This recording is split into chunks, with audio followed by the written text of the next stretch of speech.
Nos bastidores da guerra na Ucrânia, uma transformação silenciosa vem redefinindo a lógica do poder militar. O que antes dependia de bombardeiros estratégicos, caças supersônicos e mísseis de custo milionário, agora se resolve com dispositivos compactos, precisos e produzidos em ritmo industrial. A Rússia, herdeira da tradição soviética em engenharia de armamentos, encontrou nas chamadas bombas planadoras uma ferramenta capaz de alterar o equilíbrio do conflito. Essas armas, desenvolvidas em fábricas localizadas em regiões como Nizhny Novgorod e Ekaterimburgo, combinam baixo custo, simplicidade mecânica e capacidade destrutiva elevada. Projetadas para planar por longas distâncias, sem a necessidade de propulsão contínua, elas permitem que aviões russos lancem ataques a dezenas, e em alguns casos centenas, de quilômetros de distância sem que seus pilotos precisem se aproximar do fronte. Essa estratégia tem sido usada especialmente em operações sobre Donetsk, Kharkiv e Zaporizhzhia, regiões que concentram os combates mais intensos desde o início de 2024. O Kremlin adotou uma lógica diferente da aplicada no início do conflito: substituir a força bruta pela eficiência. Em vez de desperdiçar mísseis caros ou arriscar tripulações em incursões profundas, Moscou passou a saturar os céus com munições guiadas que custam uma fração de um míssil de cruzeiro, mas causam destruição equivalente. Essa mudança permitiu ao exército russo manter pressão constante sobre as posições ucranianas sem comprometer seus pilotos, aeronaves ou orçamento militar. Um modelo de guerra prolongada e calculada. Nas linhas de produção da estatal Tactical Missiles Corporation, KTRV, operando em turnos de 24 horas, milhares dessas bombas são montadas a cada mês. Essa produção massiva consolidou um arsenal capaz de sustentar ofensivas simultâneas em múltiplas frentes, enfraquecendo a capacidade de resposta ucraniana. O efeito é visível. Os céus sobre cidades como Kramatorsk, Pokrovsk e Kupiansk se tornaram áreas de domínio russo, onde qualquer movimentação logística pode ser rastreada e atacada em questão de minutos. Para Kiev, o impacto é devastador. Convoies que antes percorriam as estradas relativamente livres, agora precisam operar sob constante risco. Caminhões de suprimentos viajam à noite com faróis apagados. As tropas mudam de rota de forma imprevisível para evitar detecção. Em regiões como Dnipro e Poltava, depósitos de combustível e centros de manutenção foram atingidos repetidamente, comprometendo a reposição de veículos blindados e sistemas de defesa aérea. A logística ucraniana vive em estado de alerta permanente. Além do dano físico, há um elemento psicológico profundo. O som distante de um lançamento, seguido pelo silêncio absoluto que precede a explosão, tornou-se parte da rotina dos soldados e civis. O medo de uma nova detonação, invisível e imprevisível, corrói a moral das tropas. Muitos batalhões ucranianos operam em turnos reduzidos e dormem em abrigos improvisados, sem saber se a próxima bomba atingirá sua posição. Essa pressão constante se reflete em deserções crescentes e fadiga entre as unidades estacionadas no leste do país. Os números confirmam a intensidade da nova fase da guerra. Apenas em outubro, o governo ucraniano relatou mais de 1.300 ataques com bombas planadoras, quase 5 vezes mais do que a média mensal registrada em 2023. O aumento traduz não apenas a escalada tecnológica russa, mas também o desgaste das defesas ocidentais enviadas a Kiev, que sofrem com a falta de manutenção e a escassez de peças. Pokrovsk tornou-se um exemplo emblemático desse novo tipo de combate. Localizada em uma das rotas mais importantes de abastecimento do Donbass, a cidade foi praticamente arrasada por sucessivos bombardeios. Hospitais, linhas elétricas e vias ferroviárias foram destruídos, transformando a vida civil em um campo de resistência. A ofensiva russa prioriza alvos logísticos, centros de comando, depósitos de munição e pontes estratégicas, reduzindo a necessidade de batalhas corpo a corpo e mantendo o desgaste do inimigo à distância.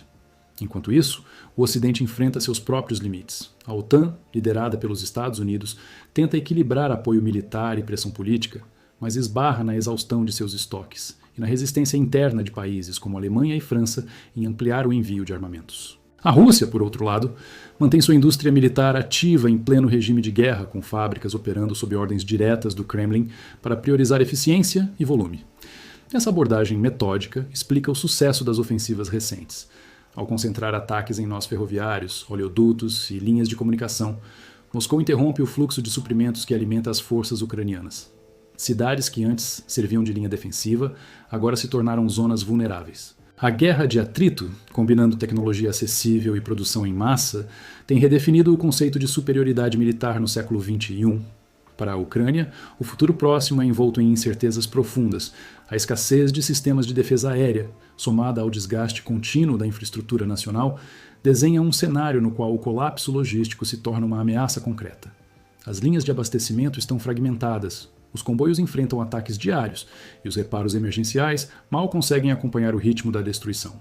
Cada subestação de energia atingida representa horas de escuridão em cidades inteiras, e cada ponte destruída adia a chegada de medicamentos, alimentos e combustível para centros urbanos. As noites em Kiev, Kharkiv e Dnipro seguem marcadas pelo som das sirenes que cortam o silêncio, lembrando a população de que o perigo nunca se afasta. Em muitos bairros, os apagões são constantes. Famílias inteiras vivem à luz de velas, tentando preservar um mínimo de normalidade. Hospitais operam com geradores limitados e estoques reduzidos, enquanto escolas funcionam de forma intermitente, em abrigos subterrâneos adaptados para resistir a explosões. O inverno que se aproxima torna tudo ainda mais difícil. Temperaturas negativas, somadas à falta de aquecimento e eletricidade, criam condições de vulnerabilidade extrema. No campo político, o governo de Volodymyr Zelensky enfrenta pressões internas e externas. No parlamento, cresce o descontentamento de setores militares e civis que questionam a continuidade da resistência diante da superioridade material russa. Já entre os aliados ocidentais, o entusiasmo inicial se converte em prudência. Em Washington, debates no Congresso refletem a fadiga de uma guerra prolongada, enquanto em capitais europeias como Berlim e Paris, aumentam as divisões sobre até que ponto manter o apoio financeiro e militar. A promessa de novas remessas de armamentos se torna mais simbólica do que prática, e a cada mês o intervalo entre anúncios e entregas se amplia. Enquanto isso, Moscou parece jogar com o tempo a seu favor. O Kremlin aposta na erosão gradual da moral ucraniana e na exaustão política do Ocidente. A Rússia consolidou uma economia de guerra capaz de sustentar a produção de armamentos em larga escala, garantindo autonomia tecnológica e continuidade operacional. Com arsenais renovados e uma cadeia de suprimentos praticamente intacta, Moscou transformou a guerra em um teste de resistência. E, até agora, é quem menos demonstra sinais de desgaste. O novo tabuleiro do conflito não se define mais apenas por territórios conquistados, mas por capacidade de adaptação. O domínio tecnológico, antes associado a grandes potências industriais, tornou-se uma vantagem que redefine os parâmetros de poder. Drones, bombas planadoras e sistemas automatizados de coordenação tática substituíram parte do papel humano no campo de batalha. A guerra se tornou uma disputa entre algoritmos, fábricas e linhas de produção. O número de soldados ainda importa, mas já não é o fator decisivo. Para a população ucraniana, essa transformação tem um custo humano profundo. A vida cotidiana se resume a sobreviver entre alarmes antiaéreos e ruínas. Crianças estudam em metrôs, convertidos em abrigos. Agricultores trabalham sob constante risco de bombardeio.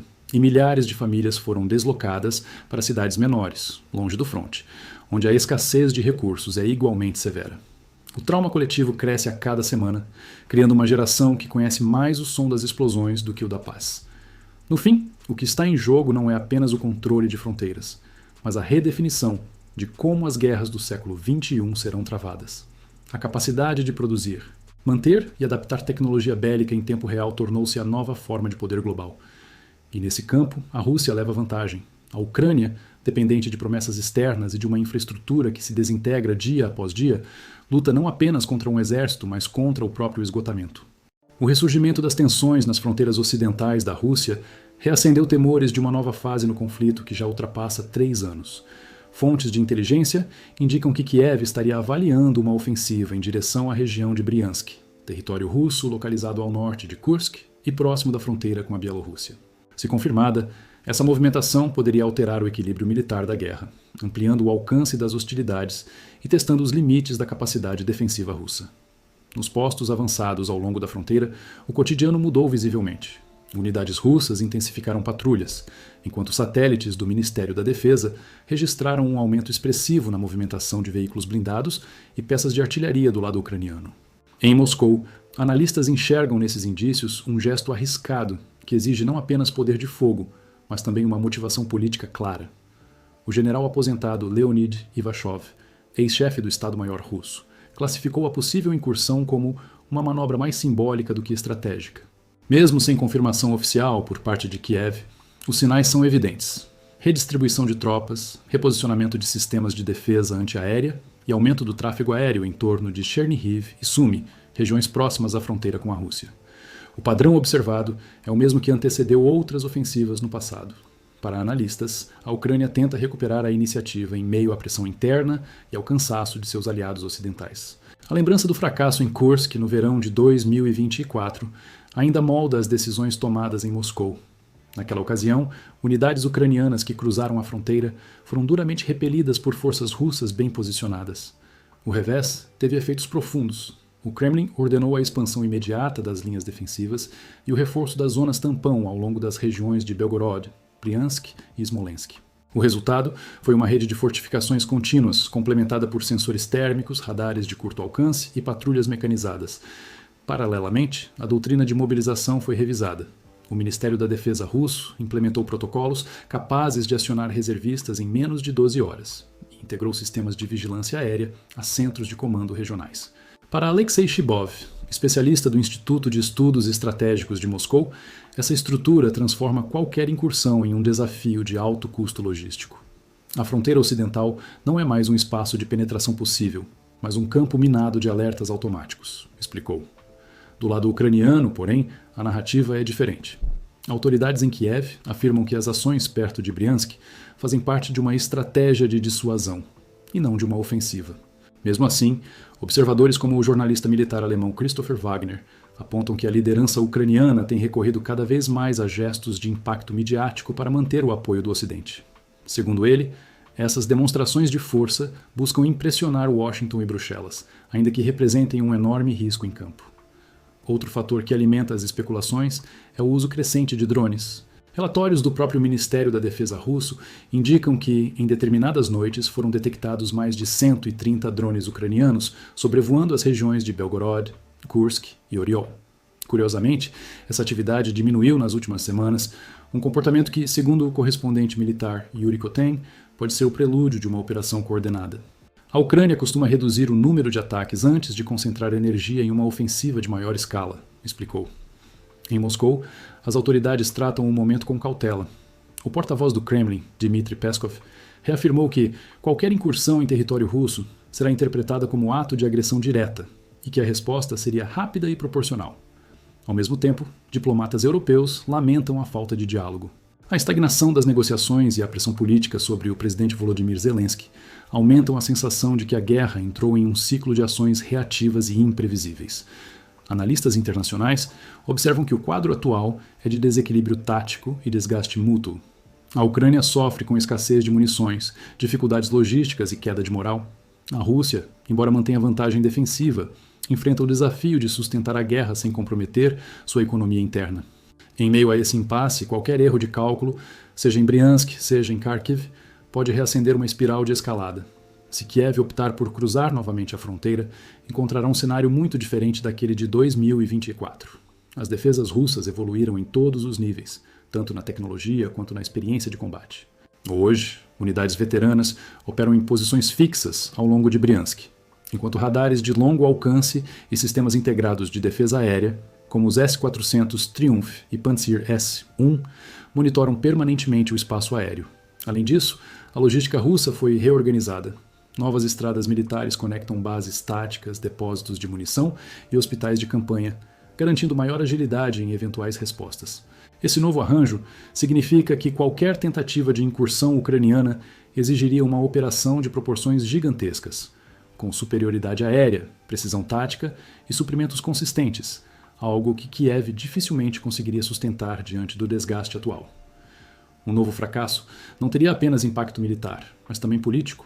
Para o presidente Volodymyr Zelensky, uma derrota dessa magnitude poderia representar o colapso definitivo de sua base de apoio, já fragilizada pela exaustão social e pela dependência de ajuda externa.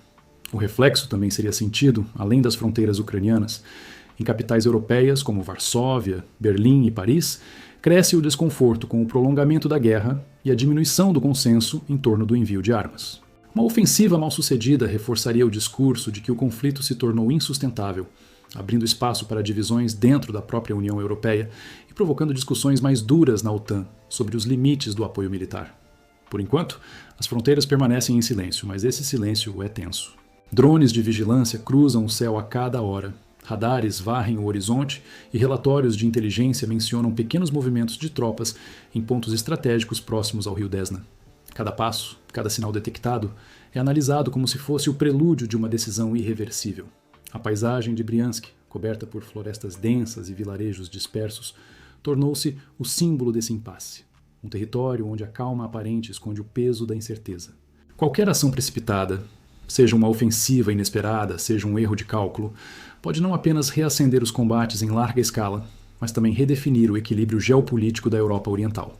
Assim, o futuro imediato da guerra permanece suspenso entre dois mundos, um que busca o fim do confronto e outro que parece disposto a prolongá-lo, custe o que custar. E nesse intervalo de tensão, cada segundo que passa aumenta a sensação de que o próximo movimento, quando vier, não deixará espaço para recuos. A ruptura entre Venezuela e Trinidad e Tobago transformou-se em um episódio de alta relevância geopolítica para o Caribe e América do Sul. A crise teve início quando Caracas anunciou, sem qualquer aviso prévio, a suspensão do fornecimento de gás natural ao arquipélago caribenho. Uma medida que surpreendeu não apenas Port of Spain, mas também governos regionais e observadores internacionais. Fontes diplomáticas ligadas ao Palácio de Miraflores afirmam que a decisão de Nicolás Maduro foi resultado de uma sequência de episódios que o governo venezuelano considerou provocativos. O ponto de inflexão foi a autorização concedida pelo governo trinitense para que um navio de guerra norte-americano atracasse em um de seus portos estratégicos. A presença militar dos Estados Unidos em uma área tão próxima ao território venezuelano foi vista em Caracas como uma violação tácita da neutralidade regional e um gesto de subordinação política a Washington, em meio à crescente disputa por influência no Caribe. Para o alto comando venezuelano, o episódio simboliza um padrão recorrente de alinhamento das pequenas ilhas caribenhas para interesses de potências ocidentais, algo que, segundo autoridades em Miraflores, limita a soberania regional. Desta vez, porém, a reação venezuelana rompeu com a tradição diplomática de prudência. Fechar a válvula do gás foi interpretado por analistas como um ato de dissuasão política, uma demonstração de que Caracas pretende redefinir as regras do jogo energético em um momento de realinhamento global. A medida marcou uma mudança estrutural na política externa da Venezuela, que passou de uma postura cooperativa para uma estratégia de afirmação de poder energético. O país, que detém as maiores reservas de gás do hemisfério ocidental, agora utiliza seus recursos como instrumento de influência. No contexto do Caribe, onde a dependência energética define as relações diplomáticas, o gesto representou uma virada de paradigma. Caracas assumiu o papel de árbitro energético, enquanto Trinidad e Tobago se viu forçada a lidar com um dilema interno sem precedentes. A decisão de Maduro teve efeito imediato em Port of Spain. Segundo especialistas do setor, cerca de 92% da matriz elétrica trinitense depende do gás natural, o mesmo combustível que abastece indústrias petroquímicas, refinarias e fábricas de alumínio, pilares da economia local. O bloqueio, portanto, ameaça colapsar o sistema industrial da ilha e gerar perdas milionárias diárias. Empresas multinacionais com operações em Point Lisas já alertam para uma possível paralisação das atividades caso a crise se prolongue. Historicamente, Trinidad e Tobago sempre foi um polo de exportação de gás natural liquefeito, GNL, na região. No entanto, o declínio de suas reservas internas e a dependência crescente da Venezuela tornaram sua posição vulnerável. O chamado Campo Dragão, localizado em águas venezuelanas próximas à fronteira marítima, é considerado o eixo dessa relação. Estimativas da PDVSA indicam que o campo abriga mais de 4 trilhões de pés cúbicos de gás, volume suficiente para sustentar a demanda regional por décadas. Durante anos, o projeto de exploração conjunta entre Caracas e Port of Spain foi bloqueado por sanções dos Estados Unidos, que proibiam empresas ocidentais de negociar com a Venezuela. Mais recentemente, o Departamento do Tesouro norte-americano chegou a liberar licenças condicionadas para que Trinidad participasse do projeto, mas as restrições impostas reduziram significativamente o retorno financeiro venezuelano e mantiveram o controle político nas mãos de Washington. Agora, com a suspensão dos acordos, a Venezuela inverteu o tabuleiro. O gás passou a ser uma arma diplomática, não um bem de exportação. Sem o fornecimento venezuelano, Trinidad enfrenta um impasse que transcende o campo econômico. Alternativas como importar gás da Guiana ou do Suriname são logisticamente inviáveis, já que exigiriam gasodutos submarinos bilionários que atravessariam águas sob jurisdição venezuelana. Em outras palavras, mesmo tentando escapar da dependência, Port of Spain continua geopoliticamente cercada por Caracas. Internamente, a situação gerou turbulência política. O governo de Keith Rowley e sua ministra da Energia, Stuart Young, enfrentam forte pressão da oposição e do empresariado, que acusam o gabinete de ter priorizado laços militares com os Estados Unidos em detrimento da estabilidade energética nacional.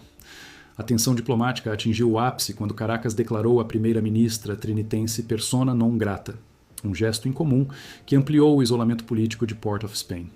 Para o governo venezuelano, contudo, a medida é vista como um ato de reafirmação de soberania. Autoridades em Caracas sustentam que o país não pretende romper o diálogo, mas exige relações baseadas em respeito e reciprocidade. O discurso oficial é claro. A Venezuela não negocia sob pressão e não aceita tutelas externas. Nos bastidores diplomáticos, cresce a percepção de que o recente impasse entre Caracas e Port of Spain representa um divisor de águas na política energética latino-americana. Para analistas de Washington, Bruxelas e Buenos Aires, o episódio marca o início de uma nova fase da diplomacia venezuelana, na qual o gás natural deixa de ser apenas um recurso comercial e passa a funcionar como um instrumento de dissuasão e influência geopolítica. Durante décadas, a Venezuela construiu sua relevância internacional com base no petróleo. Porém, com o colapso das exportações de óleo pesado e a intensificação das sanções impostas pelos Estados Unidos e pela União Europeia, Caracas foi forçada a repensar sua estratégia. O gás, até então um ativo secundário, surgiu como uma alternativa mais flexível e menos exposta às restrições internacionais. Em meio à crescente disputa energética global, agravada pela guerra na Ucrânia e pela crise de abastecimento na Europa, a Venezuela viu no metano uma nova arma de poder regional.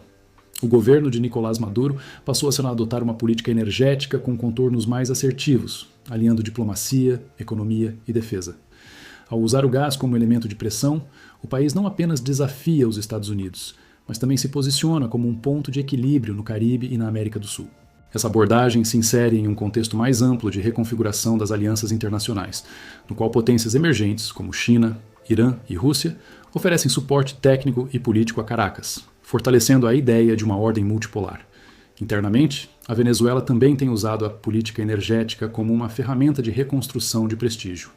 A PDVSA, estatal que antes simbolizava a decadência do setor, retomou acordos com países aliados e firmou memorandos de cooperação com empresas russas e iranianas, visando ampliar a produção de gás e modernizar suas plantas industriais. Esses movimentos refletem um esforço de autonomia frente ao sistema financeiro ocidental, criando novas rotas comerciais fora da órbita do dólar. Enquanto isso, Trinidad e Tobago enfrentam uma situação cada vez mais delicada. As reservas locais estão em queda acentuada, e o bloqueio venezuelano já provoca redução de até 30% na produção de derivados petroquímicos, segundo estimativas de consultorias regionais. O governo de Keith Rowley tenta negociar alternativas emergenciais com parceiros da Guiana e do Suriname, mas os custos logísticos tornam qualquer substituição inviável a curto prazo. Especialistas alertam que, caso a crise persista, o arquipélago poderá experimentar apagões e retração industrial, com reflexos diretos sobre o emprego e as exportações. No plano global, o episódio tem repercussões que ultrapassam as fronteiras caribenhas. Washington observa com apreensão o fortalecimento da influência venezuelana em uma área historicamente sob sua esfera de controle. O Departamento de Estado norte-americano teme que o precedente do gás encoraje outras nações produtoras da região, como a Bolívia e até o México, a adotar políticas mais soberanas e menos alinhadas ao Ocidente. Já em Moscou e Teherã, a medida é vista como uma vitória simbólica, um exemplo de resistência frente à hegemonia energética ocidental. A consequência imediata, portanto, é dupla e profundamente simbólica. De um lado, Trinidad e Tobago caminha para uma crise energética que ameaça paralisar sua economia. De outro, a Venezuela consolida sua posição como principal fornecedora e árbitra energética do Caribe, ampliando seu raio de influência sobre países vizinhos. Em um mundo que vive uma transição acelerada para fontes mais limpas, o gás natural se torna a ponte entre o presente e o futuro, e quem o controla detém poder real. A decisão de Maduro não é apenas uma resposta a uma provocação pontual, mas parte de uma estratégia mais ampla de reafirmação de soberania e construção de novos eixos de poder. No novo tabuleiro energético global, Caracas deixa de ser um ator coadjuvante para se tornar um pivô capaz de alterar o ritmo das alianças, redefinir fluxos econômicos e ditar ainda que temporariamente o compasso da política no Caribe e na América do Sul.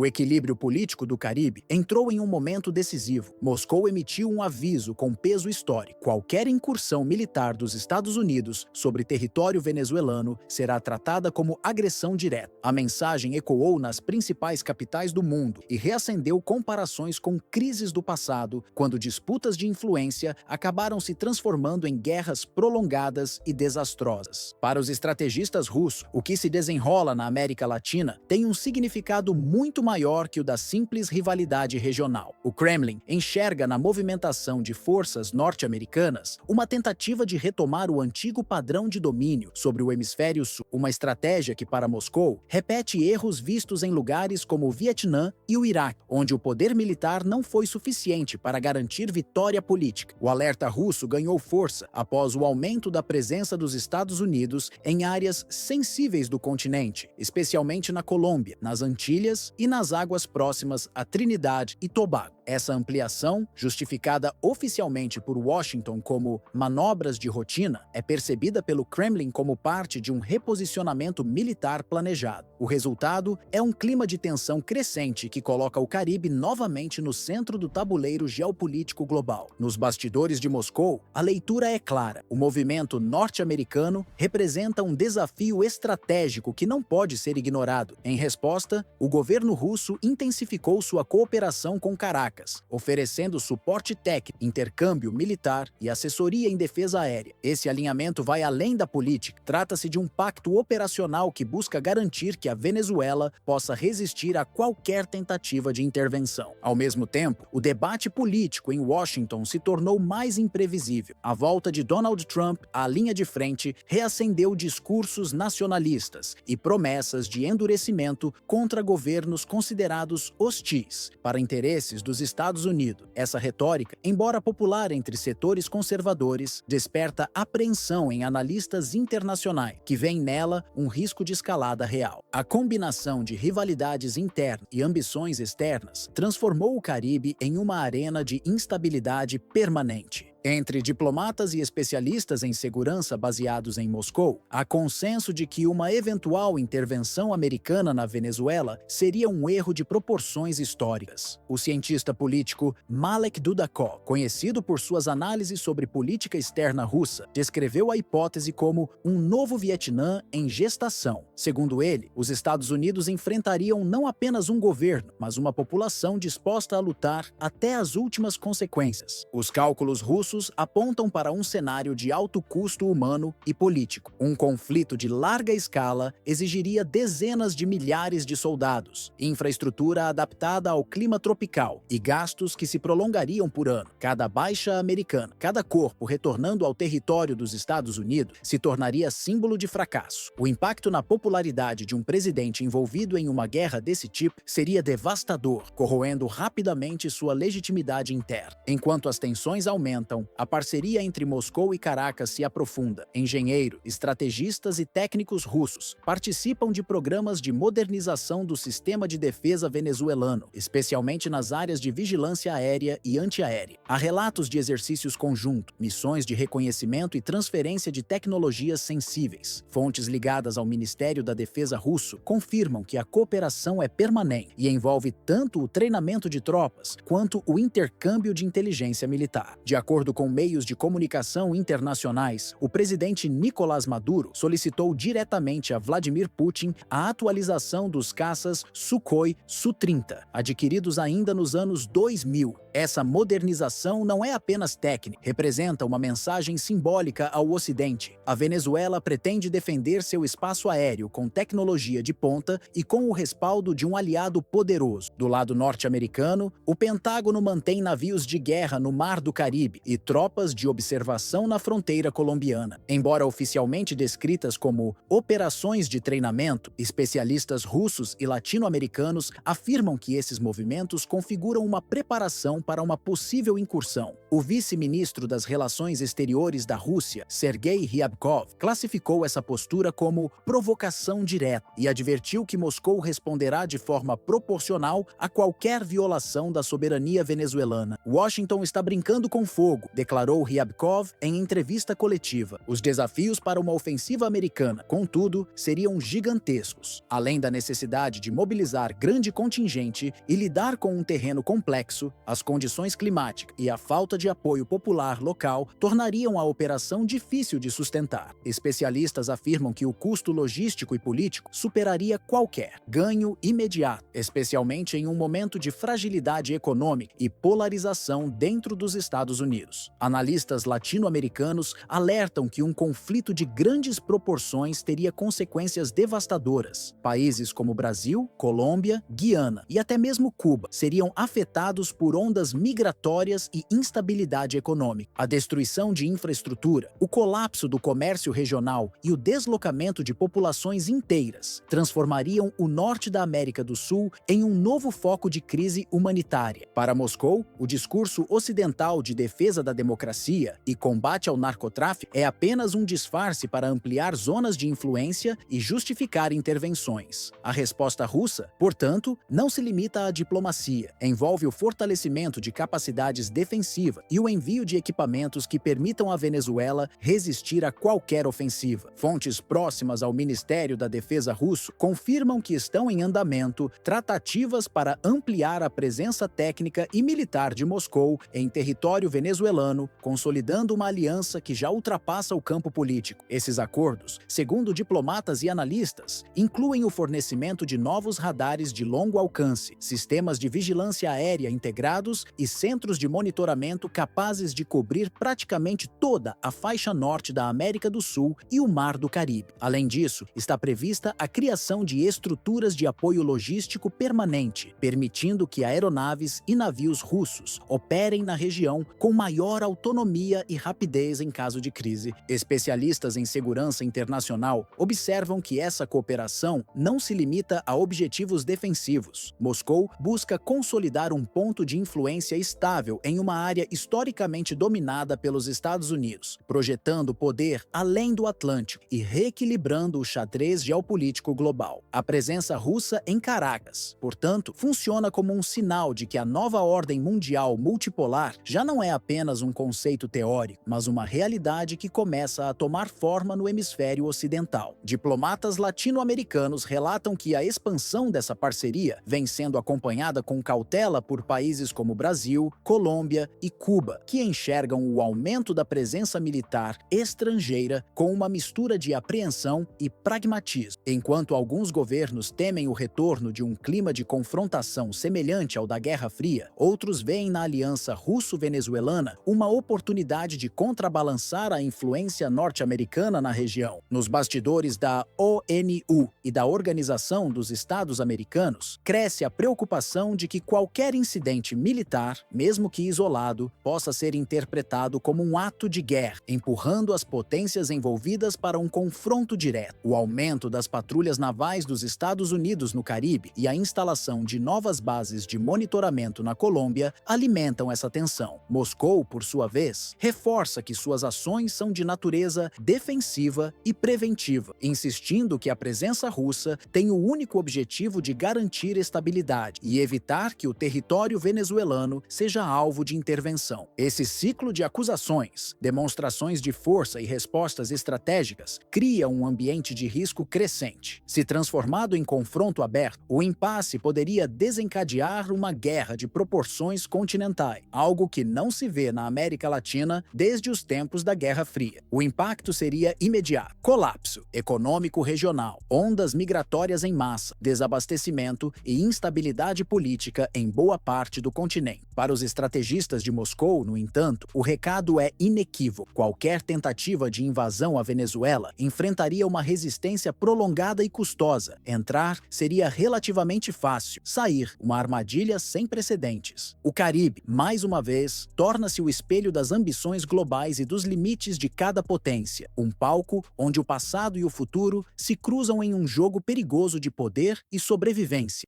Nos últimos dias, o espaço aéreo de Caracas se tornou o centro de uma movimentação incomum, revelando um novo capítulo na cooperação militar entre Rússia e Venezuela. Moradores da capital venezuelana relataram a presença de grandes aviões de transporte, Ilyushin Il-70, e 6 vindos diretamente de bases russas próximas a Moscou e Rostov, aeronaves conhecidas por sua capacidade de levar toneladas de armamento pesado.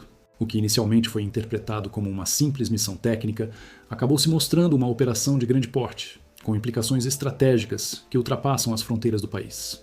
De acordo com fontes diplomáticas ligadas à Organização do Tratado de Cooperação de Segurança, o pouso dessas aeronaves marcou o início de uma transferência maciça de equipamentos militares. Entre o material descarregado estavam sistemas de defesa antiaérea Pantsir S-1, radares de vigilância de longo alcance e drones de ataque Geran-2, idênticos para utilizados pelo exército russo nas frentes de Donetsk e Kharkiv, na Ucrânia. Esses veículos não tripulados são capazes de identificar e neutralizar aeronaves inimigas a centenas de quilômetros, representando um salto expressivo na capacidade de dissuasão venezuelana frente à presença militar norte-americana no Caribe. Analistas de defesa, como o ex-coronel Viktor Murakovsky, destacam que essa movimentação simboliza uma redefinição do equilíbrio militar na região. A Rússia, sob pressão das sanções impostas por Washington e Bruxelas, amplia agora sua presença em uma área historicamente considerada zona de influência dos Estados Unidos. Para o Kremlin, o apoio a Caracas é tanto uma demonstração de força quanto uma forma de projetar poder além do eixo euroasiático. A resposta norte-americana foi imediata. O Pentágono anunciou o envio de destroyers, caças F-A-18 Super Hornet e um submarino nuclear classe Virginia para o Mar do Caribe, sob a justificativa de reforçar o combate ao narcotráfico. Entretanto, diplomatas latino-americanos consideram a manobra uma tentativa de pressão política. Em contrapartida, o governo de Nicolás Maduro reforçou o discurso de soberania nacional e mobilizou tropas da Força Armada Nacional Bolivariana, FAMB, em La Guaira e Puerto Cabello, alertando que qualquer incursão estrangeira será repelida com a mesma intensidade. Fontes locais afirmam que, nos últimos dias, ataques a pequenas embarcações civis, atribuídos a unidades norte-americanas, resultaram em dezenas de mortos e elevaram a tensão nas águas venezuelanas. Imagens de satélite do Centro Espacial de Plesetsk e de agências independentes confirmam o aumento do tráfego aéreo entre a Rússia e a Venezuela, com várias rotas de carga cruzando o Atlântico. Observadores da ONU veem essa movimentação como uma reação direta de Moscou à política de cerco militar dos Estados Unidos, que se estende da Europa Oriental ao Oriente Médio. Os equipamentos entregues em Caracas incluem ainda sistemas de comunicação criptografada e sensores marítimos de longo alcance, permitindo que o país monitore não apenas seu espaço aéreo, mas também boa parte das águas do Mar do Caribe. Para especialistas da Universidade Central da Venezuela, essa modernização cria um novo paradigma. Pela primeira vez em décadas, os Estados Unidos precisam lidar com uma defesa regional construída sobre doutrina e tecnologia russa. Durante um discurso em Miranda, Maduro afirmou que a Venezuela é um país livre e só o povo venezuelano decide seu destino.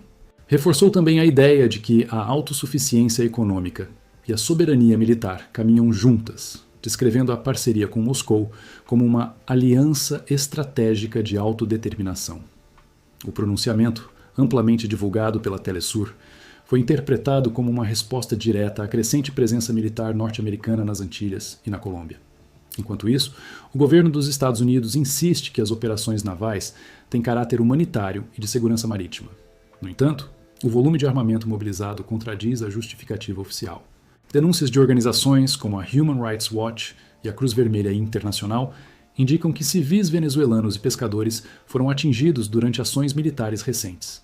Países como Brasil, México e Argentina exigiram explicações formais de Washington, o que ampliou o debate no Conselho de Segurança da ONU. Moscou classificou os episódios como atos de coerção e solicitou uma investigação internacional. O Alto Comissariado das Nações Unidas para os Direitos Humanos expressou preocupação com o uso excessivo da força, reforçando o isolamento diplomático dos Estados Unidos na região. Para analistas do Instituto de Estudos Estratégicos de São Petersburgo, o envio de drones e sistemas russos à Venezuela é mais do que uma operação militar. É uma afirmação geopolítica. O Caribe, antes visto como quintal de Washington, agora se torna um campo de disputa multipolar. Nesse novo cenário, cada radar, cada base e cada navio norte-americano no Caribe passaram a operar sob constante vigilância. Satélites russos de observação de alta resolução, combinados com sistemas de comunicação criptografada em solo venezuelano, permitem a Moscou e Caracas monitorar com precisão os deslocamentos de unidades navais dos Estados Unidos e da OTAN.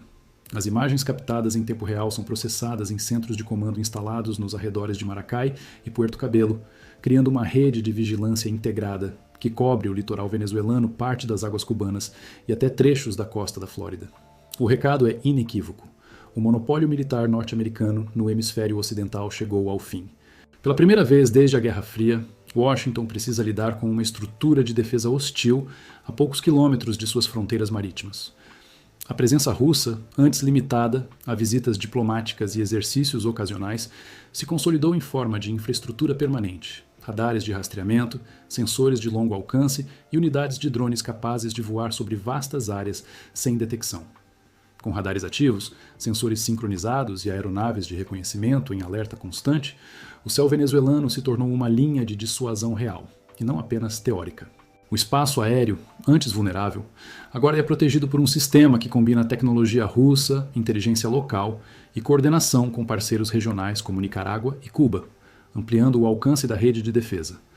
Essa teia tecnológica redefine o conceito de segurança continental, impondo uma nova lógica geoestratégica.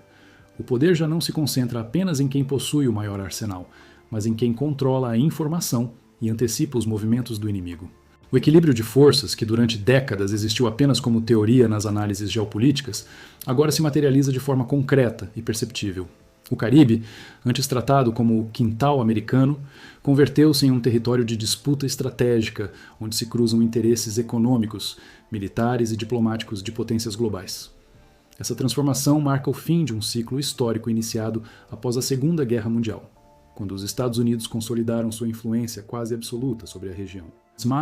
Hoje, essa hegemonia enfrenta um contraponto real, um eixo de poder alternativo liderado pela Rússia, com o apoio crescente de China, Irã e até de parceiros emergentes como Turquia e Argélia. Cada exercício militar realizado nas águas do Caribe é acompanhado de perto por uma rede de inteligência que cruza dados de satélites, radares de longo alcance e sistemas de vigilância marítima instalados em ilhas e bases costeiras. Em Curaçao, Porto Rico e Guantánamo, o Comando Sul-Americano dos Estados Unidos tenta manter o controle sobre as rotas comerciais e os corredores marítimos estratégicos. Do outro lado, a Venezuela, com o respaldo técnico russo, coordena operações conjuntas com Cuba e Nicarágua, ampliando a cobertura de reconhecimento aéreo e o alcance de seus sistemas antiaéreos.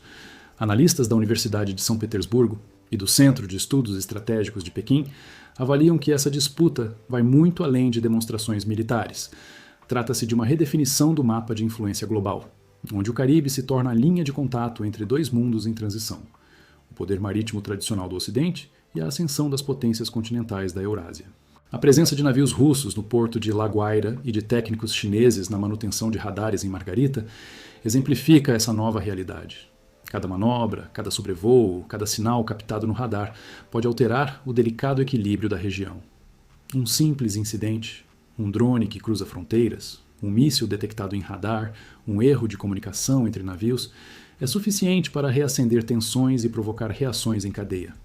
A região vive em estado de observação constante, onde o silêncio é estratégico e o menor movimento pode ser interpretado como provocação. O Caribe deixou de ser apenas uma rota turística ou comercial. Tornou-se um ponto de convergência entre ideologias, economias e ambições militares. E nesse novo tabuleiro global, cada ilha, cada porto e cada base aérea carregam um peso simbólico e estratégico que ultrapassa fronteiras, transformando o Mar Azul caribenho em uma das zonas mais sensíveis do planeta. O equilíbrio militar da Europa está se transformando sem que um único disparo precise ser ouvido. O que antes era um continente saturado de bases e contingentes, hoje vive uma transição silenciosa, lenta, mas perceptível para quem observa os sinais certos. Não há tanques avançando nem cerimônias de bandeiras. Há relatórios, reuniões confidenciais e decisões que indicam uma reorganização de poder. Nos bastidores de Washington, oficiais e analistas revisam mapas e custos, reconhecendo que a era da presença americana massiva no leste europeu começa a perder sentido. Fontes diplomáticas e militares apontam que o recuo já se reflete em países como Hungria, Eslováquia e Bulgária, que durante décadas serviram de cinturão logístico da OTAN na fronteira com a Rússia.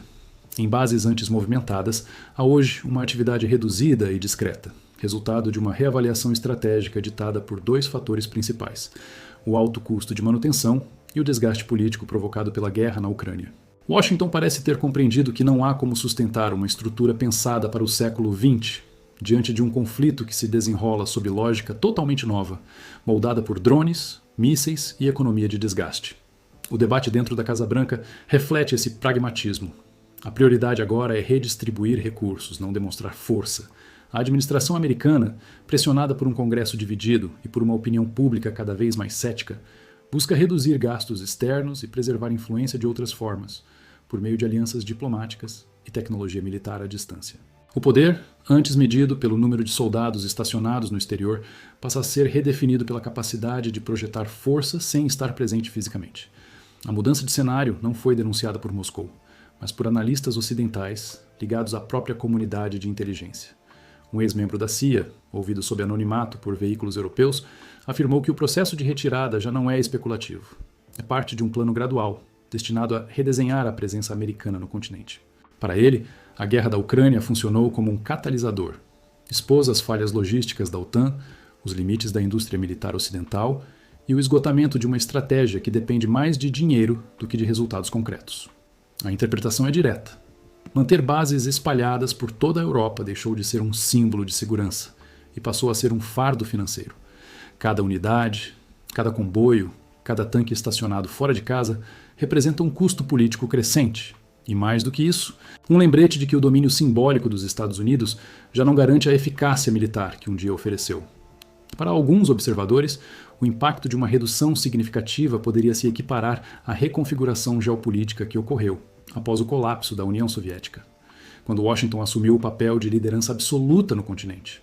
Nos corredores diplomáticos, comenta-se que essa retração começou discretamente no final de 2024, sem comunicados oficiais ou cerimônias de encerramento. A ordem é simples: reposicionar efetivos, reavaliar rotas de suprimento e transferir equipamentos. Um processo administrativo e político cuidadosamente administrado para evitar ruídos, mas que não passa despercebido por analistas de defesa em Moscou. Para o Kremlin, essa movimentação confirma aquilo que há muito tempo vem sendo dito. O desgaste do Ocidente não é apenas militar, mas psicológico. Em discursos e publicações oficiais, estrategistas russos tratam a mudança como uma vitória indireta. Comparações com o Afeganistão tornaram-se comuns. Assim como em Cabul, dizem, os Estados Unidos podem acabar saindo da Europa sem admitir que foram derrotados. A diferença é que desta vez não há retirada sob fogo inimigo. Há apenas a constatação de que os custos superaram os benefícios. E no campo político, a percepção de abandono é tão poderosa quanto uma derrota no campo de batalha. Enquanto isso, a frente de combate na Ucrânia continua a consumir recursos em ritmo insustentável. A linha de contato ultrapassa 1.700 quilômetros e o exército ucraniano luta para manter posições com um contingente cada vez mais exausto. A Rússia, por sua vez, adota uma estratégia que prioriza precisão e economia. Drones, ataques coordenados de artilharia e mísseis de longo alcance substituem o avanço em massa. É uma guerra de paciência, e Moscou domina a arte da espera. Dentro da OTAN, o desconforto é evidente. Generais aposentados e ex-comandantes de forças aliadas admitem em fóruns públicos que a aliança não está preparada para um confronto prolongado com uma potência nuclear. A operação de suprimento entre diferentes países, os atrasos logísticos e as limitações de transporte se tornaram gargalos permanentes. O resultado é um impasse. A aliança exibe poder em exercícios e comunicados, mas na prática luta contra suas próprias limitações estruturais. Esse cansaço estratégico tem reflexos políticos imediatos. Cada pacote de ajuda que precisa ser aprovado, cada discussão parlamentar sobre novos envios de armas, torna-se mais difícil de justificar perante populações que já enfrentam inflação, recessão e instabilidade energética. Moscou explora esse desgaste com maestria. Cada hesitação ocidental é apresentada como um indício de rendição moral. A tática russa é clara: evitar ofensivas de alto custo e prolongar o conflito até que o inimigo se desgaste por dentro. Essa abordagem, que combina pressão militar moderada e propaganda calculada, já começa a surtir efeito. Nos bastidores de Bruxelas e Washington, cresce a percepção de que a guerra de atrito beneficia apenas a Rússia, que mantém o controle narrativo e define o ritmo do confronto. Caso o processo de redução de tropas americanas se confirme, o mundo assistirá a uma mudança histórica feita sem explosões. Um realinhamento de poder conduzido com silêncio administrativo. Bases serão esvaziadas, arsenais deslocados e bandeiras recolhidas, sem fanfarras nem comunicados. A Europa entraria assim em uma nova fase de sua história militar, menos dependente da presença física americana, mas também mais exposta às pressões regionais que o equilíbrio bipolar da Guerra Fria mantinha sob controle. Ainda assim, especialistas alertam que não se trata de uma fuga, e sim de uma reconfiguração. A presença dos Estados Unidos na Europa sempre foi sustentada por uma teia de compromissos políticos, econômicos e de inteligência que não desaparecem com a redução de tropas. Washington pode se afastar fisicamente, mas continuará exercendo influência estratégica, tecnológica e diplomática. De todo modo, o simbolismo é inegável. A guerra na Ucrânia não apenas revelou as falhas da estratégia ocidental. Ela acelerou um processo silencioso que vinha amadurecendo desde o início do século XXI, o enfraquecimento do monopólio americano sobre o destino europeu. O que antes era visto como uma aliança inquebrável entre Washington e as capitais do continente, agora dá sinais de desgaste, com líderes europeus buscando cada vez mais autonomia política e energética. A influência norte-americana, construída com bases militares, tratados e dependência econômica, começa a ceder espaço a uma nova lógica de poder, mais fragmentada e multipolar. Essa erosão de hegemonia não acontece de um dia para o outro, mas se manifesta em gestos sutis. Hesitações em sanções, desacordos internos na OTAN, discursos divergentes sobre a duração do conflito. França e Alemanha, por exemplo, adotam um tom mais cauteloso diante de uma guerra que esgota suas economias e divide suas populações. Enquanto isso, potências emergentes, como Turquia e Hungria, assumem papéis inesperados, equilibrando-se entre Moscou e Bruxelas, revelando que o consenso ocidental já não é absoluto. Se essa tendência persistir, a Rússia poderá alcançar um feito que nenhuma ofensiva militar conseguiu em 7 décadas: redesenhar o mapa de poder europeu sem avançar além de suas próprias fronteiras. Essa mudança não se mede em territórios conquistados, mas em esferas de influência deslocadas.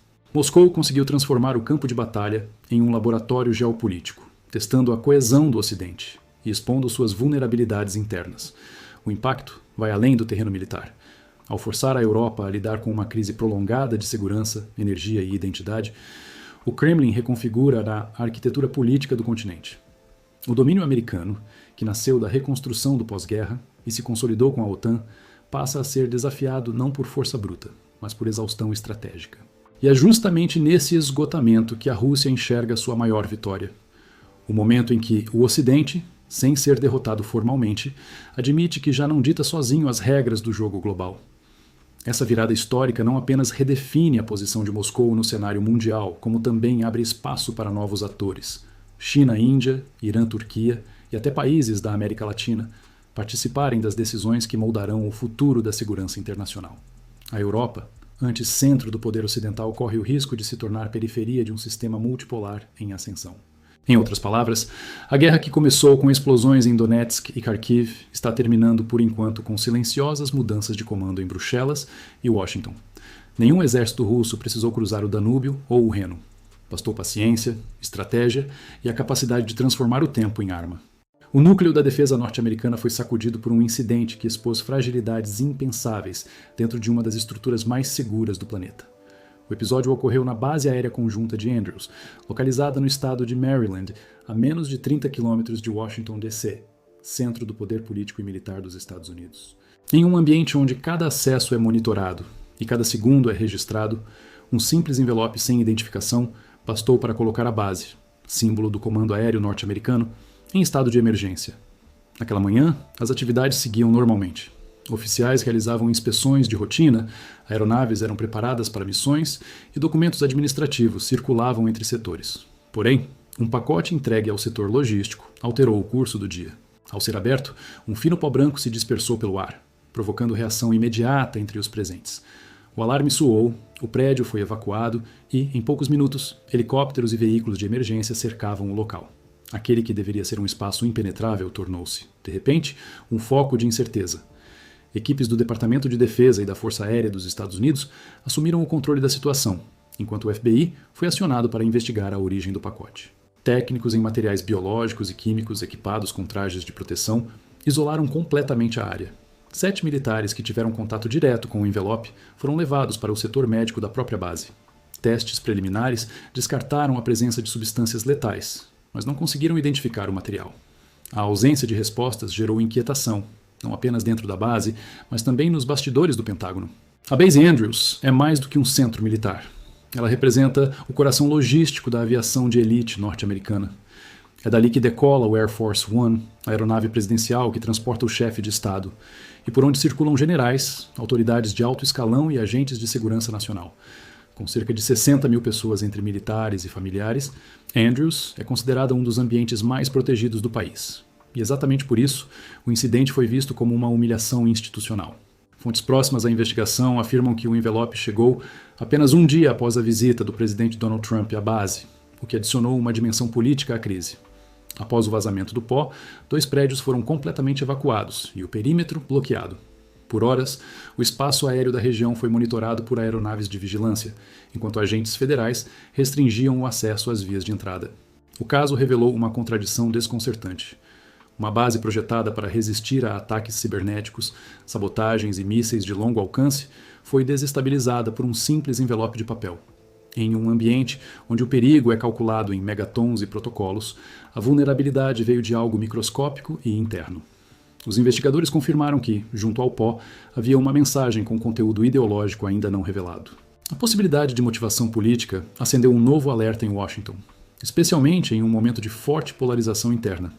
Especialistas do Instituto Brookings e da Universidade de Georgetown apontaram que o episódio simboliza um reflexo preocupante: a erosão da confiança dentro das próprias instituições militares.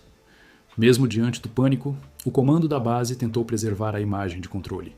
Um comunicado oficial afirmou que as operações continuam normalmente e que não há riscos à segurança da população local. No entanto, uma das salas envolvidas segue interditada e os militares expostos à substância permanecem sob observação médica. O silêncio das autoridades, somado à falta de conclusões concretas, ampliou as especulações. Veículos como a CNN, a NBC News e o Washington Post reportaram o caso com cautela, citando fontes federais que confirmaram a ausência de materiais tóxicos. Ainda assim, o mistério persiste. O envelope permanece sob análise em laboratórios federais e nenhuma pista sólida sobre sua origem foi tornada pública. Para analistas em segurança nacional, o incidente vai além de um problema técnico. Ele simboliza o risco crescente de ameaças internas, um reflexo da instabilidade política que se intensificou nos Estados Unidos nos últimos anos. O país, que por décadas se viu como bastião da estabilidade global, agora enfrenta fissuras dentro do próprio sistema que deveria protegê-lo. O episódio também ecoou no cenário internacional.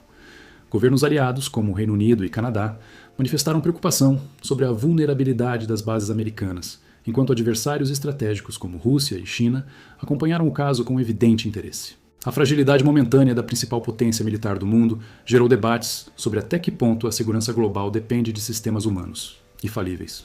No fim, o caso deixou um rastro de incertezas que o tempo ainda não conseguiu dissipar. As perguntas permanecem ecoando entre os corredores do poder em Washington. Quem enviou o pacote? Foi um ato de sabotagem cuidadosamente planejado? Um simples erro logístico ou uma provocação política com o objetivo de testar a vulnerabilidade do sistema? Nenhuma hipótese foi totalmente descartada, e cada nova análise parece abrir mais dúvidas do que respostas. O envelope, aparentemente banal, converteu-se em um símbolo perturbador da fragilidade de estruturas consideradas impenetráveis. Para um país que construiu sua reputação sobre a ideia de supremacia tecnológica e controle absoluto, a possibilidade de que uma ameaça tenha surgido de dentro, sem mísseis, sem invasores, sem aviso prévio, é um golpe psicológico difícil de assimilar. O episódio serviu como um lembrete de que a verdadeira vulnerabilidade não está apenas nos sistemas, mas também na confiança que se deposita neles. Desde então, analistas do Departamento de Segurança Interna, DHS, e do Pentágono revisaram protocolos de triagem de correspondências e ampliaram os filtros de segurança em instalações federais. Mesmo assim, as medidas parecem paliativas diante da dimensão simbólica do ocorrido. Nos bastidores, há quem tema que o incidente possa inspirar imitadores, ou pior, tenha revelado a existência de brechas internas exploráveis por agentes hostis.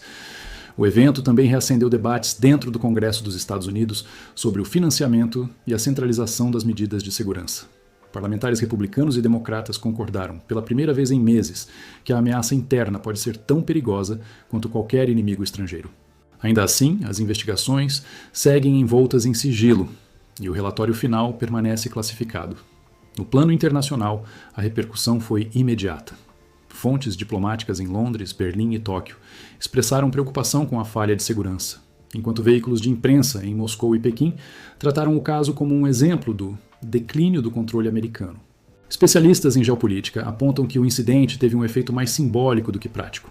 Ao expor a falibilidade do próprio centro de comando, enfraqueceu o mito da infalibilidade que há décadas sustenta essa imagem de liderança global dos Estados Unidos. Assim, diante de um acontecimento que começou com um punhado de pó e terminou com uma base inteira paralisada, surge uma reflexão inquietante. Se o coração militar da nação mais poderosa do mundo pode ser desestabilizado por algo tão pequeno, o que garante a segurança de suas fronteiras, seus aliados e sua própria estrutura de poder?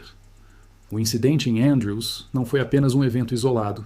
Foi o prenúncio de uma era em que o medo não vem mais de fora, mas se infiltra silenciosamente dentro das muralhas do Império. Em Moscou, o discurso oficial deixou de ser especulativo e passou a assumir tons de profecia política. As declarações vindas dos círculos próximos ao Kremlin já não descrevem a guerra como uma disputa incerta, mas como uma sequência inevitável de eventos, cujo resultado estaria decidido. Segundo essa visão, o colapso do governo ucraniano é uma questão de tempo, e cada novo envio de armamentos ou pacotes de ajuda do Ocidente apenas acelera o que Moscou chama de processo natural de exaustão.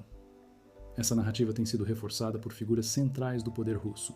Dmitry Medvedev, vice-presidente do Conselho de Segurança e um dos mais leais aliados de Vladimir Putin, declarou recentemente que, quanto mais o Ocidente insistir em sustentar Kiev, mais severas serão as consequências para o próprio Ocidente. O pronunciamento, amplamente divulgado pela agência estatal RIA Novosti e pela TASS, não foi improvisado. Fez parte de uma ofensiva de comunicação sincronizada com outras falas do Ministério das Relações Exteriores e do Ministério da Defesa, que buscam moldar a percepção global sobre o rumo da guerra. Para Moscou, a dimensão do conflito ultrapassa os limites territoriais da Ucrânia. Trata-se de uma disputa pela credibilidade do bloco ocidental. O Kremlin tenta projetar a ideia de que Washington e Bruxelas estariam presos a um erro histórico, sustentar financeiramente um regime em colapso. Ao mesmo tempo, a propaganda russa busca transformar cada sanção, pacote de ajuda ou treinamento militar ocidental em prova de desespero. Uma guerra travada não apenas com tanques, mas com orçamentos, expectativas e narrativas. Medvedev, em particular, tem recorrido a um paralelo constante com o Afeganistão. Ele recorda as 2 décadas de ocupação norte-americana e o colapso do governo de Cabul em 2021, descrevendo aquele episódio como um espelho do que, segundo ele, o Ocidente repete agora na Ucrânia. Uma guerra cara, prolongada e fadada ao fracasso. A comparação é usada como instrumento de desmoralização. Uma forma de mostrar que, mesmo com recursos quase ilimitados, os Estados Unidos foram incapazes de garantir um desfecho favorável quando a vontade política e o apoio interno começaram a ruir. Segundo o Kremlin, o mesmo padrão se repete. Estimativas divulgadas por Moscou apontam que a ajuda total enviada pelos Estados Unidos e pela União Europeia já ultrapassa €500 bilhão, sem que isso tenha alterado significativamente a situação militar no terreno. Autoridades russas afirmam que boa parte desses recursos teria sido perdida em corrupção, má gestão e contrabando, reforçando o argumento de que a assistência ocidental alimenta uma estrutura frágil e dependente. Essa crítica é amplificada pela mídia russa, que apresenta Kiev não como uma vítima, mas como um agente de desperdício e oportunismo político. Enquanto isso, a OTAN intensifica suas atividades militares nas fronteiras orientais da Europa. Exercícios de larga escala foram realizados na Letônia, Lituânia e Polônia, envolvendo dezenas de milhares de soldados, blindados e aeronaves. Para analistas russos como Igor Korotchenko e Ivan Konovalov, essas operações têm valor mais simbólico do que estratégico. Eles afirmam que os deslocamentos massivos de equipamentos revelam fragilidades logísticas e expõem a dificuldade da aliança em sustentar um esforço prolongado contra uma potência nuclear.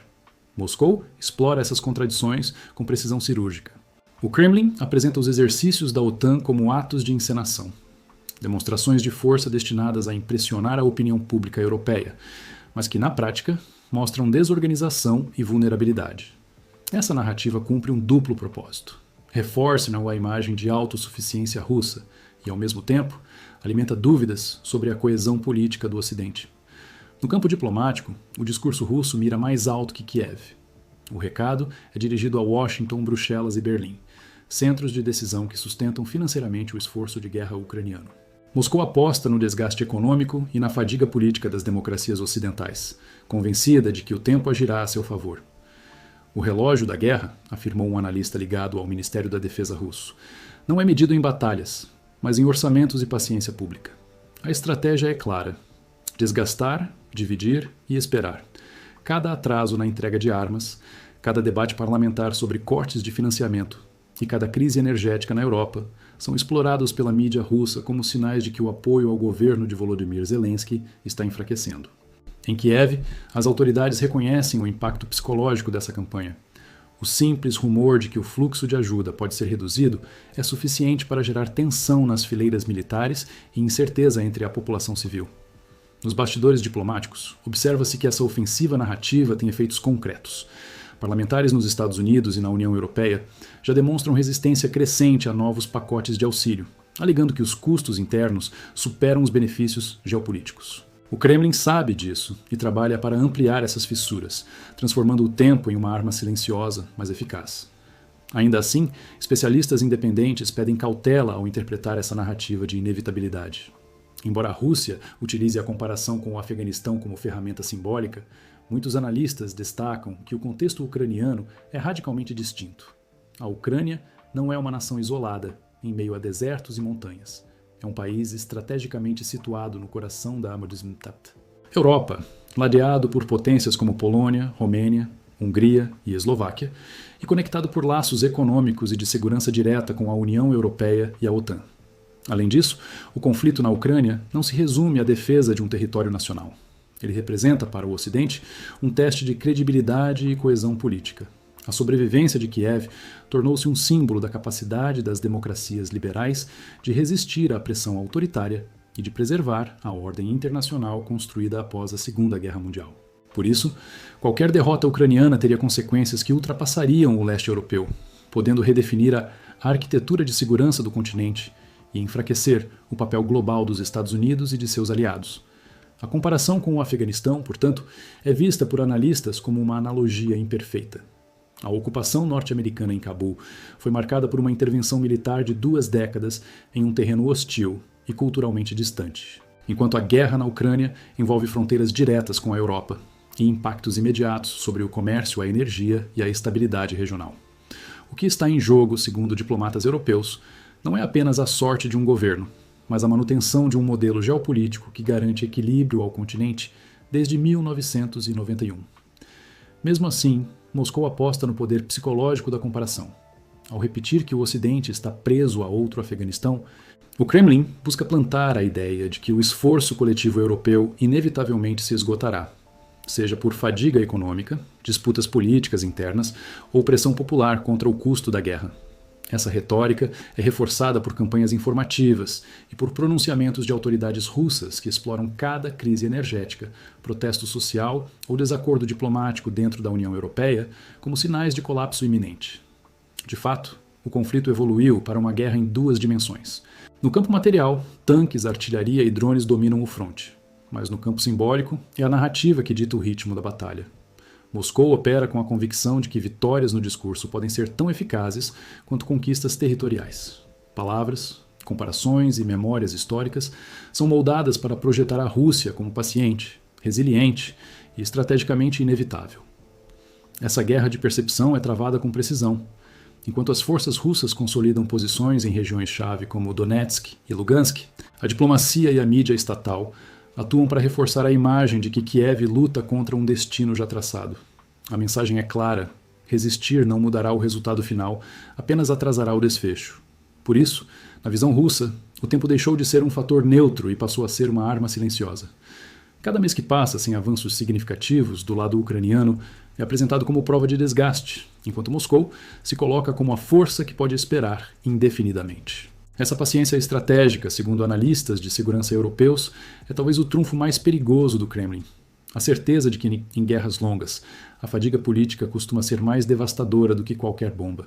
A informação partiu discretamente de Moscou, mas em poucas horas dominou o ambiente político em Washington. Um comunicado, descrito por autoridades russas como um movimento de reposicionamento estratégico, acendeu o alerta no Pentágono e no Departamento de Estado. A origem da tensão foi uma frase enigmática de um deputado da Duma estatal. Os Estados Unidos em breve terão uma surpresa. O comentário, aparentemente isolado, ganhou peso quando fontes próximas ao Kremlin confirmaram que o governo governo de Vladimir Putin avalia o envio do sistema de mísseis hipersônicos Okhnik para a Venezuela, um gesto que poderia redesenhar a balança militar do hemisfério ocidental. Segundo relatórios técnicos divulgados em Moscou, o Okhnik é um míssil de médio alcance com capacidade para múltiplas ogivas independentes e velocidade hipersônica, projetado para superar defesas antimísseis dos Estados Unidos, como o Aegis e o THAAD. A instalação de uma arma desse tipo em território venezuelano colocaria a Flórida, o Texas e parte da costa leste norte-americana ao alcance direto de um eventual disparo, alterando drasticamente a dinâmica de poder no Caribe e na América do Sul. Durante quase 2 décadas, a hipótese de uma cooperação militar efetiva entre Moscou e Caracas parecia inviável. Hoje, no entanto, esse cenário avança rapidamente. Desde 2019, técnicos russos atuam em solo venezuelano em programas de treinamento e manutenção de equipamento. A aproximação política se intensificou após as sanções impostas pelos Estados Unidos ao governo de Nicolás Maduro, o que empurrou Caracas ainda mais para a órbita russa. Caso o Okhnik seja realmente transferido, a Rússia teria, pela primeira vez desde a crise dos mísseis de Cuba em 1962, um sistema ofensivo de alta precisão, posicionado a poucos minutos de voo do território norte-americano. As comparações com o episódio histórico de John F. Kennedy e Nikita Khrushchev são inevitáveis, mas o contexto de hoje é muito mais complexo. As disputas entre as potências não se limitam mais ao domínio territorial. Envolvem tecnologia, energia, comunicações e dados estratégicos. O século XXI substituiu o confronto ideológico da Guerra Fria por uma competição multipolar, onde potências regionais, como China, Irã e Índia, também buscam seu espaço na redefinição da ordem mundial. O anúncio sobre o Okhnik foi feito por Alexei Shuralov, vice-presidente do Comitê de Defesa da Duma, que classificou o projeto como um passo natural na cooperação entre países aliados. De acordo com analistas russos, Moscou pretende demonstrar que pode responder a cada expansão militar americana com medidas equivalentes em regiões sensíveis para Washington. O posicionamento do Okhnik no Caribe seria, assim, um contrapeso simbólico à presença de bases norte-americanas na Polônia, Romênia e Japão, regiões onde os Estados Unidos mantêm sistemas antimísseis próximos das fronteiras russas. Enquanto o Kremlin estuda o envio do armamento, a Venezuela amplia sua capacidade de defesa. O país sul-americano já possui uma frota de caças Sukhoi Su-30 Mk2, além dos sistemas antiaéreos S-300VM e Pantsir S-1, todos de fabricação russa. Em 2024, o Ministério da Defesa venezuelano solicitou novas baterias de mísseis e peças de reposição para sua infraestrutura de defesa aérea, além de apoio técnico em radares de longo alcance. A cooperação, antes limitada a contratos de compra e manutenção, agora assume dimensão política, com trocas regulares de delegações militares e exercícios conjuntos no estado de Aragua e na costa de La Guaira. Do lado norte-americano, o Pentágono reforçou a presença de navios e aeronaves de vigilância nas rotas do Caribe. Bases em Porto Rico, Curaçao e Aruba foram reativadas sob o argumento de intensificar operações antinarcótico. Porém, fontes latino-americanas interpretam essas movimentações como uma tentativa de conter o avanço russo e reafirmar a doutrina Monroe, princípio histórico que defende a exclusividade de influência dos Estados Unidos sobre o continente americano. A crescente militarização da região desperta ecos da Guerra Fria, mas com um agravante: o tempo de resposta entre um lançamento e o impacto de um míssil hipersônico é de poucos minutos, um intervalo insuficiente para negociações diplomáticas ou mecanismos de dissuasão tradicionais. Além disso, diferentemente de 1962, não há tratados de limitação de armas estratégicas em vigor entre as potências, já que o Tratado INF Intermediate Range Nuclear Forces foi abandonado em 2019. Se a transferência do Okhnik for confirmada, a Venezuela deixará de ser apenas um território sob pressão econômica e passará a ser vista como um polo de dissuasão regional. A presença de uma arma com esse potencial não significa necessariamente um preparo para o ataque, mas sim uma garantia de defesa preventiva, segundo especialistas russos. Essa estratégia, conhecida em Moscou como dissuasão credível, busca reduzir a possibilidade de conflito, mostrando que qualquer agressão teria um custo inaceitável. A aproximação entre Rússia e Venezuela também se insere em um arco mais amplo de alianças. Caracas firmou recentemente acordos de cooperação com a China em sistemas de comunicação criptografada e drones de reconhecimento, e com o Irã em tecnologia de bloqueio de GPS e radares móveis. O objetivo é criar uma rede de defesa integrada capaz de resistir a bloqueios eletrônicos e ataques cibernéticos, um novo campo de batalha que define as guerras do século XXI.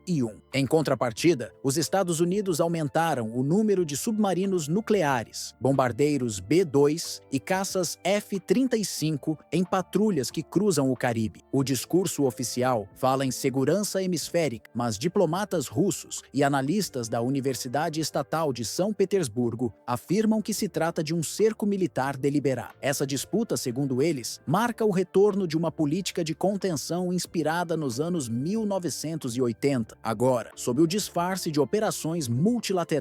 Para especialistas latino-americanos, o OKNIC pode representar para Caracas o mesmo valor simbólico que os mísseis soviéticos tiveram para Fidel Castro em Cuba, uma garantia de soberania e proteção diante de ameaças externas. O objetivo não seria deflagrar uma guerra, mas impedir que ela ocorra, elevando o custo político e militar de qualquer intervenção estrangeira. Mesmo sem confirmação oficial, o simples debate sobre o envio do sistema já alterou o equilíbrio de poder na região. A Venezuela, antes isolada, volta a ocupar o centro das atenções diplomáticas e militares da América Latina. Para Washington, isso representa uma derrota simbólica. O país que por décadas impôs sanções agora precisa lidar com um vizinho apoiado por potências rivais, enquanto embarcações russas cortam as águas turquesa do Mar do Caribe sob o disfarce de exercícios de rotina. Observadores militares relatam movimentações coordenadas entre Moscou e Caracas, que indicam uma presença muito mais profunda do que aparenta. Segundo fontes diplomáticas latino-americanas, os navios russos não apenas transportam suprimentos e técnicos, mas também realizam missões de reconhecimento e monitoramento eletrônico de comunicações na região. Paralelamente, em Miami e Norfolk, portos estratégicos do Comando Naval norte-americano, frotas dos Estados Unidos foram reforçadas com destroyers, submarinos nucleares e navios de vigilância, ampliando o patrulhamento nas rotas que ligam o Golfo do México ao Caribe Oriental. A tensão cresce de forma silenciosa, quase imperceptível para o público, mas visível para quem acompanha os relatórios de inteligência e os sinais de rádio interceptados por satélites. O clima lembra as semanas que antecederam grandes confrontos diplomáticos do passado, declarações moderadas em público e manobras cautelosas nos bastidores, como se cada potência tentasse medir até onde pode ir sem cruzar a linha que separa dissuasão e provocação. Para Moscou, a presença militar na América do Sul é mais do que um gesto simbólico. Trata-se de uma estratégia de contenção global que busca equilibrar a influência ocidental em regiões antes consideradas sob domínio exclusivo dos Estados Unidos. A Rússia vê no eixo formado por Caracas, Havana e Manágua uma forma de projetar poder, apoiar aliados políticos e responder às sanções e à pressão militar da OTAN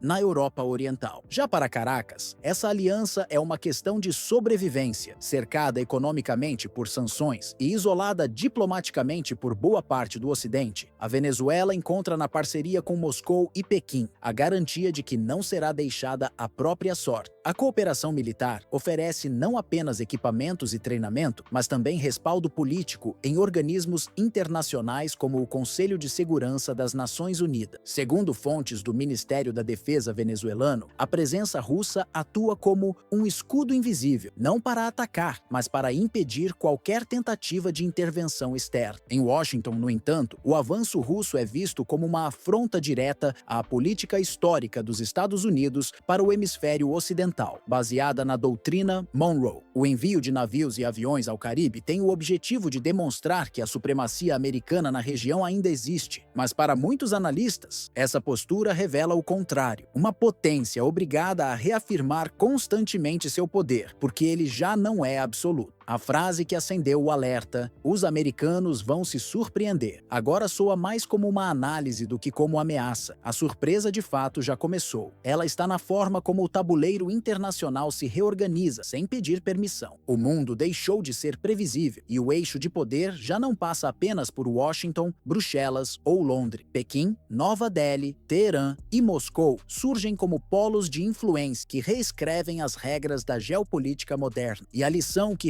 ressurge das entrelinhas da história é implacável. Toda potência que acredita deter controle total sobre o destino global inevitavelmente se depara com seus próprios limites. O que antes parecia domínio tornou-se vulnerabilidade. O império que dita as regras acaba sendo testado pelas mesmas forças que ajudou a criar. No fim, o mundo não se curva a quem grita mais alto, mas a quem sabe esperar, agir e se adaptar.